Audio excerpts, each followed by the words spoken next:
Ratusan warga berdesak-desakan saat mengantri pembagian daging kurban di Masjid Sultan Agung, Kecamatan Cibodas, Kota Tangerang.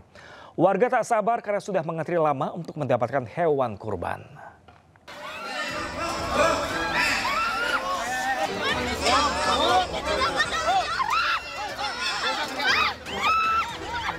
Ratusan warga yang mayoritas ibu-ibu ini sampai berteriak histeris saat berdesakan mendapatkan daging kurban di Masjid Sultan Agung Cibodas, Kota Tangerang kemarin.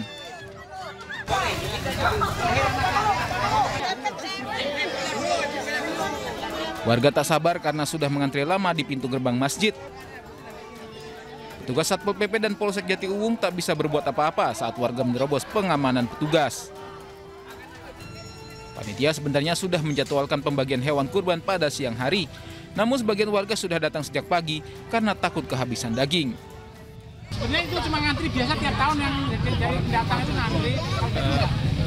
Cuma ngantri tapi mereka takut kebagian, tapi semua kebagian.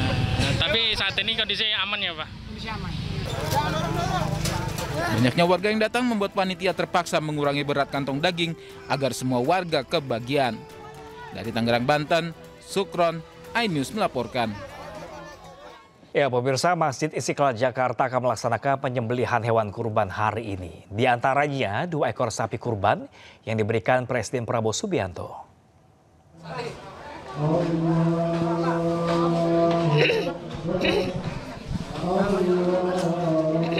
Karena keterbatasan waktu di Hari Raya Idul Adha yang jatuh hari Jumat kemarin, Masjid Istiqlal Jakarta memutuskan menyembelih hewan kurban mulai hari ini. Masjid Istiqlal menerima 55 ekor sapi dan 81 ekor kambing. 2 di antaranya adalah sapi pemberian Presiden Prabowo Subianto. Masjid Istiqlal juga tidak akan membagikan daging kurban secara langsung kepada warga, namun didistribusikan kepada sejumlah lembaga, rumah yatim, dan masjid-masjid lain sekitar Masjid Istiqlal.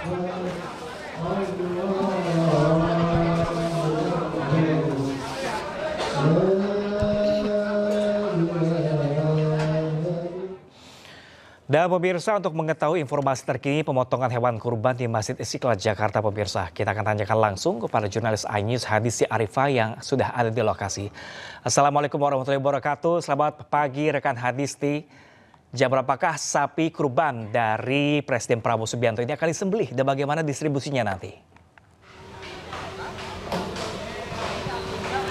Ya, baik. Assalamualaikum warahmatullahi wabarakatuh. Selamat pagi Pram dan juga pemirsa. Terkait proses penyembelihan hewan kurban di Masjid Istiqlal, memang hari ini sudah mulai berlangsung. Tadi pelaksanaannya ini dimulai pada pukul 7 waktu Indonesia Barat. Dan terkait mekanisme pemotongan di Masjid Istiqlal ini adalah didahulukan bagi hewan sapi, baru nantinya akan dilanjutkan oleh hewan jenis kambing. Nah, di Masjid Istiqlal ini tercatat ada sebanyak 136 hewan kurban yang tersedia, terdiri dari 55 ekor sapi dan 81 ekor kambing. Tentunya juga ini berasal dari sejumlah pihak, termasuk dari Presiden Republik Indonesia Prabowo Subianto dan juga Wakil Presiden Gibran Raka Buming Raka. Nah, selain itu juga ada dari sejumlah pejabat negara lainnya seperti Menteri Agama, Menteri Dalam Negeri, kemudian juga ada dari mantan Presiden Megawati Soekarno Putri, lalu ada dari Kapolri, Gubernur DKI Jakarta, dan beberapa kementerian lainnya atau juga perorangan hingga dari perusahaan BUMN. Nah, sapi atau hewan kurban milik Prabowo Subianto tadi mendapatkan nomor urut pertama untuk dilakukan proses penyembelihan yang tadi sudah dimulai sekitar pukul 7 pagi tadi, di mana kalau sapi milik Prabowo ini adalah jenis limosin dengan bobot 1,25 ton.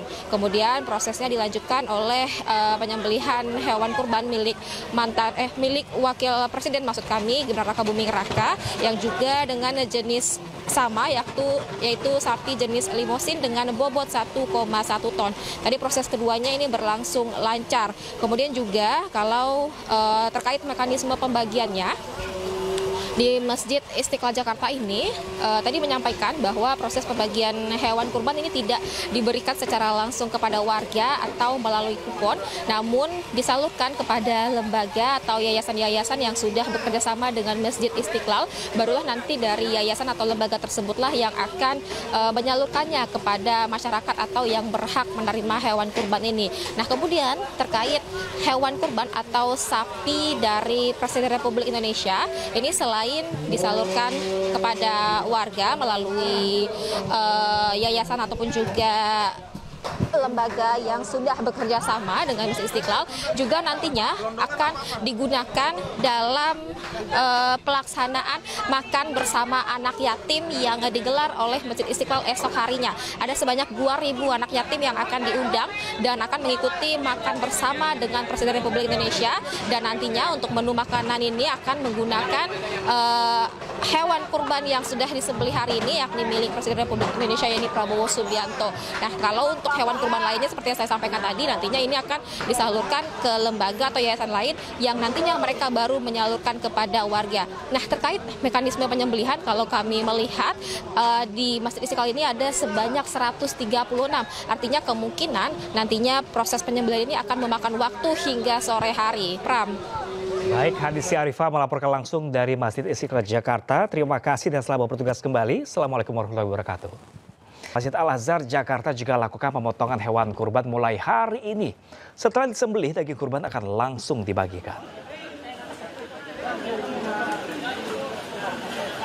Masjid Al-Azhar Jakarta Selatan menerima sekitar 10 ekor sapi dan 44 kambing yang akan disembelih. Prosesi penyembelihan mulai dilakukan siang nanti, termasuk hewan kurban yang diberikan mantan Gubernur Jakarta Anies Baswedan. Usai disembelih, daging kurban akan langsung dibagikan ke warga sekitar.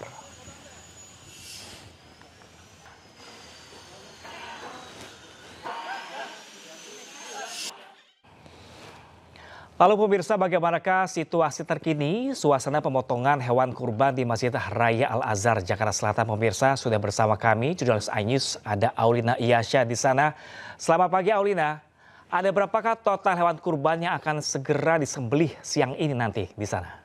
Pagi Pram dan juga pemirsa, jika tadi mungkin Anda sudah melihat bagaimana suasana pemotongan hewan kurban di Masjid Istiqlal, kali ini saya akan mengajak Anda untuk melihat suasana pemotongan hewan kurban di Masjid Al-Azhar Kebayoran Baru, Jakarta Selatan. Ini jika bisa dilihat di layar televisi Anda, saya sedikit akan meminggirkan sedikit ke pinggir karena ini biar bisa terlihat suasananya seperti apa. Di sini masih dalam proses pemotongan. Total jumlah hari ini ada sapi dan juga kambing yang langsung dipotong. Jadi kalau di Al-Azhar ini proses pemotongan hewan kurbannya ini berbarengan. Sapi dan kambing ini langsung dipotong bersamaan secara bergantian. Di sini total untuk jumlah sapi yang dititipkan untuk dikurbankan di Masjid Al-Azhar ada sekitar 10 sapi dan ada sekitar 44 kambing.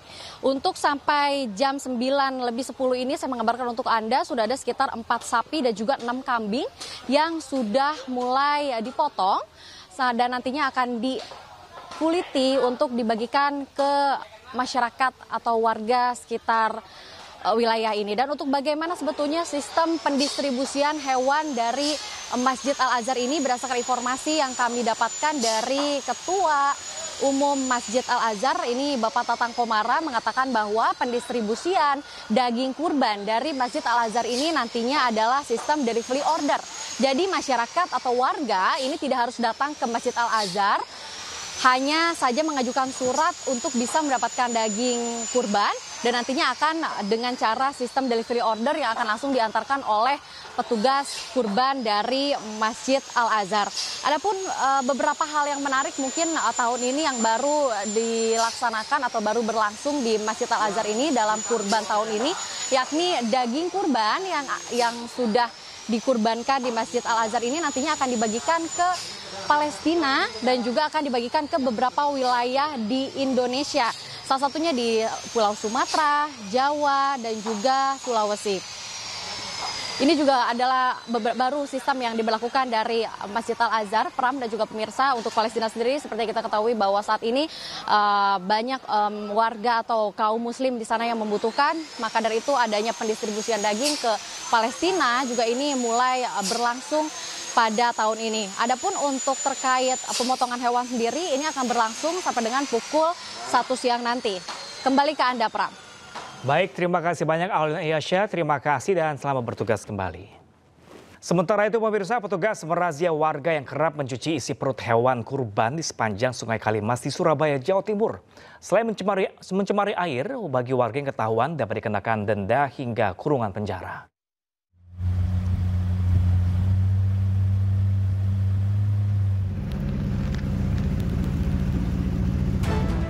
Petugas berpatroli di sepanjang Sungai Kalimas, Surabaya dan menemukan sejumlah aktivitas warga yang sedang mencuci isi perut dan limbah kotoran hewan kurban. Petugas tidak henti-hentinya memberikan imbauan untuk tidak mencemari air. Mohon perhatiannya, silakan mencuci rumen, tapi isi perutnya tolong jangan dibuang ke sungai ya. Namun meski didatangi petugas, warga masih tetap nekat membuang secara terang-terangan limbah di Sungai Kalimas. Petugas melakukan penertiban dengan mengusir warga dari Sungai Kalimas. Hari ini tadi kita temukan ada di 2 titik, itu warga mencuci isi perut dari hewan kurban, dan kemarin sudah kita pendekatan, kita sosialisasi adanya perda pelarangan membuang sampah sembarangan, dan tadi kita berikan glangsing untuk isi rumen kotorannya harus dimasukkan glangsing, tapi untuk membilas noda-noda yang ada di itunya bolehlah di sungai untuk membilas noda-nodanya, tapi untuk kotorannya itu wajib untuk dimasukkan ke dalam glangsing yang kita bagikan tadi.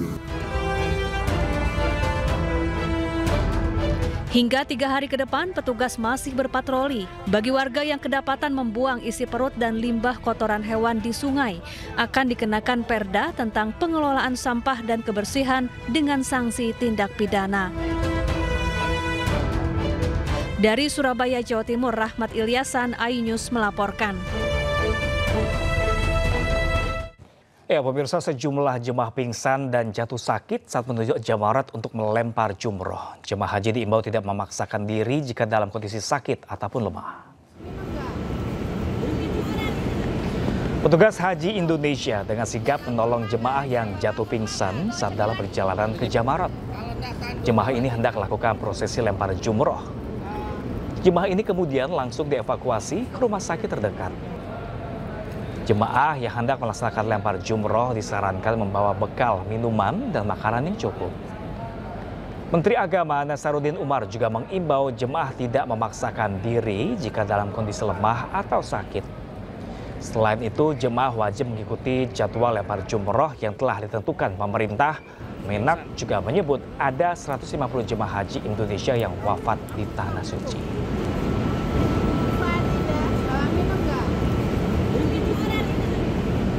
Dan pemirsa, untuk informasi terkini langsung dari Mekah, Arab Saudi, pemirsa, kita akan langsung terhubung dengan rekan kami jurnalis iNews Gigi Irfan yang saat ini berada di Mekah, Arab Saudi.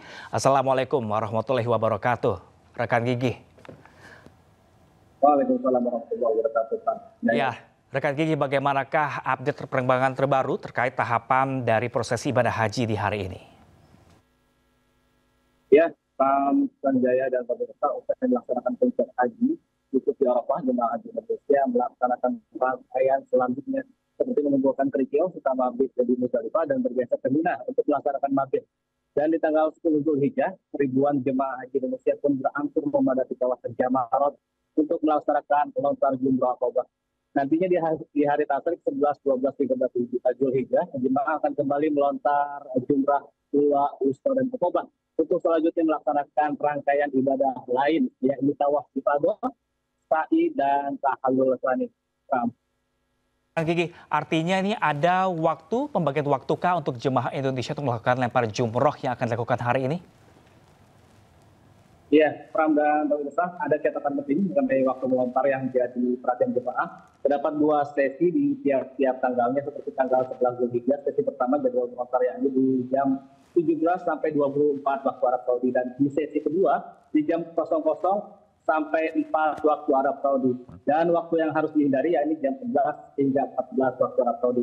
Sementara untuk tanggal 12 Zulhijjah di sesi pertama, jemaah disarankan untuk melontar jumroh pada pukul 5 sampai 10.30 waktu Arab Saudi. Dan sesi kedua pada pukul 18 sampai 24 waktu Arab Saudi, dan menghindari melontar pada pukul 11 hingga 14 waktu Arab Saudi. Bagi jemaah yang mengambil nafar awal bisa lanjut bergerak menuju Masjidil Haram meneruskan rangkaian selanjutnya, yakni tawaf ifadah, sa'i dan tahlul akhir. Di tanggal 13-nya bagi yang mengambil nafar tadi diajarkan untuk melontar pada pukul 5 pagi hingga 12 siang waktu Arab Saudi. Penerapan sistem pengaturan waktu bertujuan menjaga keamanan dan kenyamanan jemaah saat beribadah. Pram. Ya, informasikan kemarin tampaknya banyak sekali jemaah yang jatuh sakit dan pingsan di sana. Mungkin ada imbauan dari Anda yang akan melakukan lempar jumroh pada hari ini. Seperti apa untuk warga Indonesia di sana?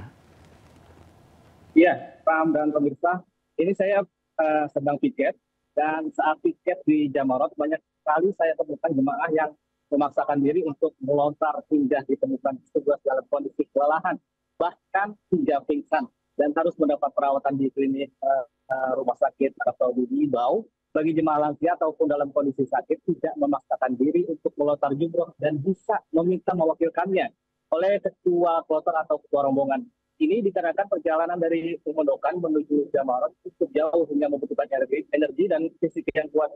Bagi yang hendak melaksanakan lontar jumroh, jemaah disarankan membawa bekal minum yang cukup serta makanan agar nyaman dalam menjalankan ibadah. Pram. Oke, baik, terima kasih banyak Gigi Irfan langsung dari Mekah, Arab Saudi. Tetap sehat, tetap jaga kesehatan di sana. Assalamualaikum warahmatullahi wabarakatuh. Seluruh jemaah haji mulai melakukan ritual melempar jumroh di Mina, Mekah, Arab Saudi. Menteri Agama Nasaruddin Umar menyebut prosesi wukuf hingga bermalam di Muzdalifah dan lempar jumroh berjalan dengan baik.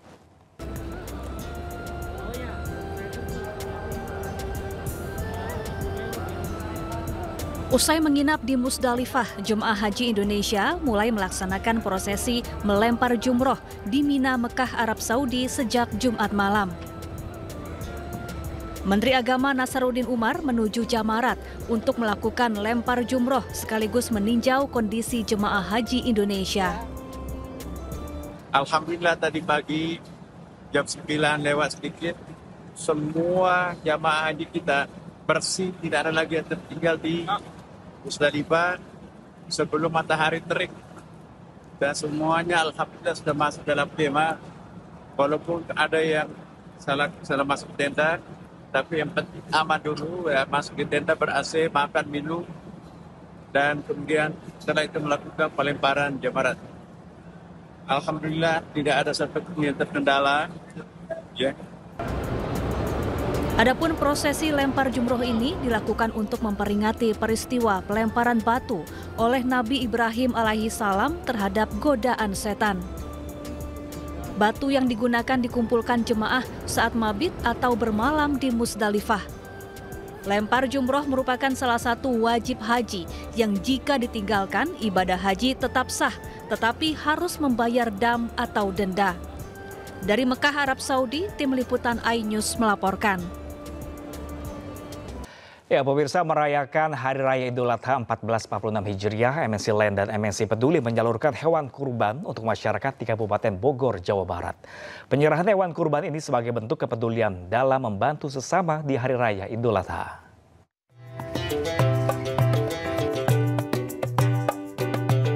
Tiga ekor sapi kurban diserahkan MNC Land dan MNC Peduli pada Hari Raya Idul Adha 1446 Hijriah.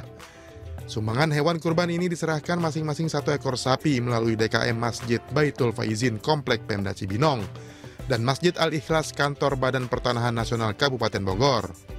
Terima kasih atas pemberian donasi berupa sapi untuk kurban pada tahun ini. Insya Allah kami dari pengurus akan menyalurkan kepada masyarakat sekitar kantor. Mudah-mudahan apa yang disampaikan, apa yang diberikan, memberikan keberkahan untuk semua.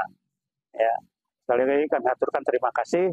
Mudah-mudahan di tahun depan ada peningkatan bukan hanya 1 ekor, tapi bisa meningkat ke 2 atau 3 ekor. Hewan kurban juga diserahkan untuk masyarakat Kabupaten Bogor, khususnya Desa Wates Jaya, Kecamatan Cigombong, yang berada di sekitar kawasan ekonomi khusus MNC Lido City. Alhamdulillah pihak MNC lain melalui pihak MNC Peduli pemberian hewan sapi kurban ini dilakukan setiap tahunnya dan alhamdulillah diterima oleh masyarakat. Harapan kami dari pihak MNC Land berharap apa yang diberikan bisa memberikan hal yang baik, positif dan kontribusinya kepada masyarakat. Hewan kurban ini diharapkan dapat dimaknai bersama untuk saling berkorban dan tolong-menolong terhadap sesama. Dari Bogor, Jawa Barat, Wildan Hidayat, iNews melaporkan. Ketua Umum PSSI Erick Thohir mengungkapkan pesan penting yang disampaikan Presiden Prabowo Subianto kepada Timnas Indonesia terkait persiapan menuju putaran keempat kualifikasi Piala Dunia 2026. Saya rasa pelatih, pemain sangat merasakan apresiasi yang luar biasa dari Bapak Presiden karena ini kan bukan di sana mereka, di rumah pribadi. Jadi mereka merasa kekeluargaan. Bapak Presiden juga men-treat mereka sebagai keluarga karena kita tahu mereka juga banyak berkorban kan untuk merah putih kita, dan Bapak Presiden apresiasi itu, dan Bapak Presiden menitipkan walaupun kita sudah lolos ya ke playoff, nah kita fokus lawan Jepang juga tetap mesti benar-benar bermain maksimal ya. Jadi jangan karena sudah lewat terus kita bersantai-santai, tidak. Itu bukan ciri khas yang dididik oleh Bapak Presiden untuk bangsa kita. Kita harus berjuang terus gitu. Makan siang apa aja, Pak? Makan siang, terus tadi Marcelino nyanyi, ya yang biasa yang kayak ya yang kayak waktu di Timnas Indonesia menang atas China di laga kualifikasi Piala Dunia 2026 yang digelar di Jakarta. Menteri Agama Nasruddin Umar pun mengaku sempat mendoakan timnas menang saat wukuf di Arafah. Nah, ini semuanya berkat doa dari Bapak Ibu di tanah air, mendoakan keluarganya. Dan kami juga di sini berdoa untuk Bapak Ibu di tanah air, masih juga alhamdulillah masih sempat juga mendoakan PSSI menang pada satu di Arafah. Ya pemirsa, skuad Garuda Jumat siang diundang Presiden Prabowo makan siang di kediaman pribadinya di kawasan Kertanegara. Usai kunjungan, seluruh pemain mendapat hadiah jam tangan mewah.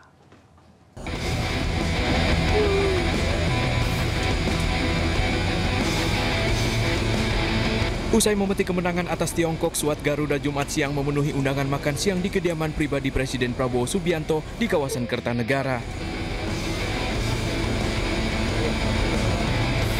Yang menarik saat datang seluruh pemain ofisial serta tim kepelatihan timnas diminta menyerahkan handphone yang dibawanya kepada petugas.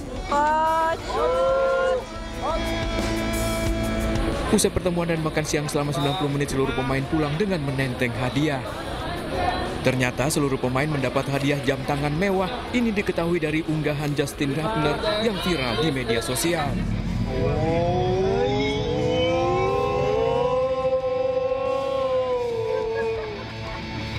Para pemain pun mengaku senang bisa diundang dan bertemu dengan keluarga presiden. Now we had a really good lunch together. After the win yesterday, he wanted to celebrate with us. So we really appreciate that he invited us into his home, and we got the chance to meet him and his family. So we are really grateful, and yeah, we had a good time. Hasil penelusuran hadiah jam mewah yang diterima pemain merupakan produk 2024 dengan harga jual yang berada pada kisaran 190 hingga 260 juta. Sementara dari agenda timnas Sabtu siang ini, skuad Garuda akan berangkat ke Jepang untuk melakoni laga terakhir grup C dalam babak ketiga kualifikasi Piala Dunia 2026 zona Asia. Ya, pemirsa, Presiden ke-7 Republik Indonesia Jokowi menanggapi usulan Purnawirawan TNI yang mendesak pemakzulan terhadap Wakil Presiden Gibran Rakabuming Raka. Menurut Jokowi, aspirasi tersebut merupakan dinamika di negara demokrasi.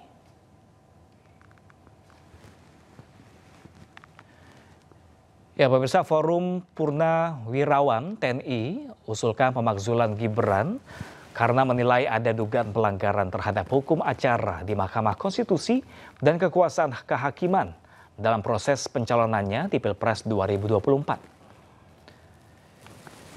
Disinggung terkait majunya Gibran yang dinilai menyalahi konstitusi, Jokowi menegaskan semua sudah melalui proses. Jokowi juga menjelaskan proses pemakzulan kepala negara harus mengikuti mekanisme yang sudah diatur dalam sistem ketatanegaraan. Ya, negara ini kan negara besar yang memiliki sistem ketatanegaraan. Ya, diikuti saja proses sesuai sistem ketatanegaraan kita. Bahwa ada yang menyurati seperti itu dinamika demokrasi kita biasa saja, biasa. Dinamika demokrasi kan ya seperti itu, biasa saja. Enggak sakit hati gitu Pak? Biasa saja. Iya, pemilihan presiden kemarin kan satu paket, bukan sendiri-sendiri. Kayak di Filipina itu sendiri-sendiri. Di kita ini kan satu paket. Jadi tidak bisa menerima presiden, tapi tidak menerima presiden. Ya memang mekanismenya seperti itu. Jadi sekali lagi sistem ketatanegaraan kita memiliki mekanisme yang harus diikuti.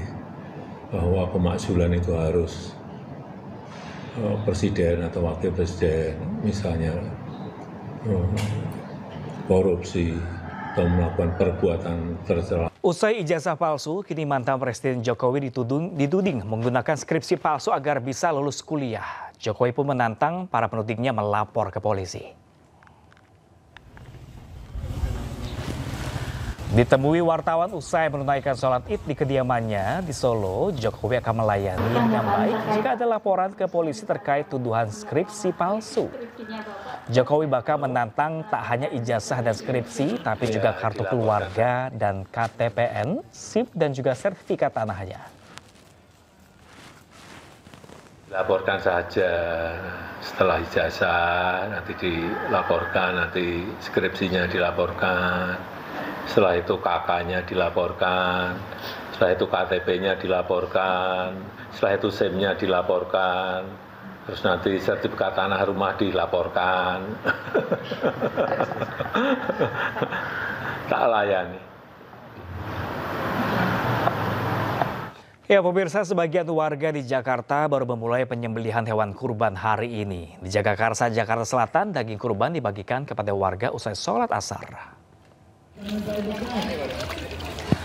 Warga dan jemaah Masjid Nurul Akbar, Srengseng, Sawah, Jagakarsa, Jakarta Selatan baru melaksanakan pemotongan hewan kurban hari ini. 10 ekor sapi dan 8 ekor kambing disembeli sejak pukul 7 pagi tadi. Panitia sibuk memotong dan membersihkan daging kurban. Daging lalu dikemas dan dibagikan kepada 500 mustahik atau warga yang membutuhkan. Pembagian daging menerapkan sistem kupon dan mulai dibagikan sore ini tepatnya setelah sholat asar. Lebaran tahun ini 1446 Hijriah 2012 ada 10 ekor sapi dan 7 ekor kambing. Ini untuk berapa mustahik? Ya, kita sampaikan kepada yang berhak menerimanya yaitu untuk 500 jiwa. Untuk warga sekitar lingkungan masyarakat Masjid Nurul Akbar RW 05 dan Komplek Mabad 1 RW. Ya pemirsa, libur panjang Idul Adha, ribuan wisatawan memadati Gunung Tangkuban Parahu di Bandung Barat, Jawa Barat. Panorama yang indah, cuaca sejuk dan harga tiket yang murah meriah masih jadi daya tarik wisatawan. Dan pemirsa, informasi ini sekaligus menutup jumpa kita di iNews yang hari ini. Dan temukan informasi-informasi terbaru lainnya di www.inews.id. Dan cuplikan tayangan berita iNews dapat Anda saksikan di kanal YouTube @officialinews. Saya Pram Senjaya pamit undur diri. Selamat berlibur panjang pemirsa, terima kasih dan sampai jumpa.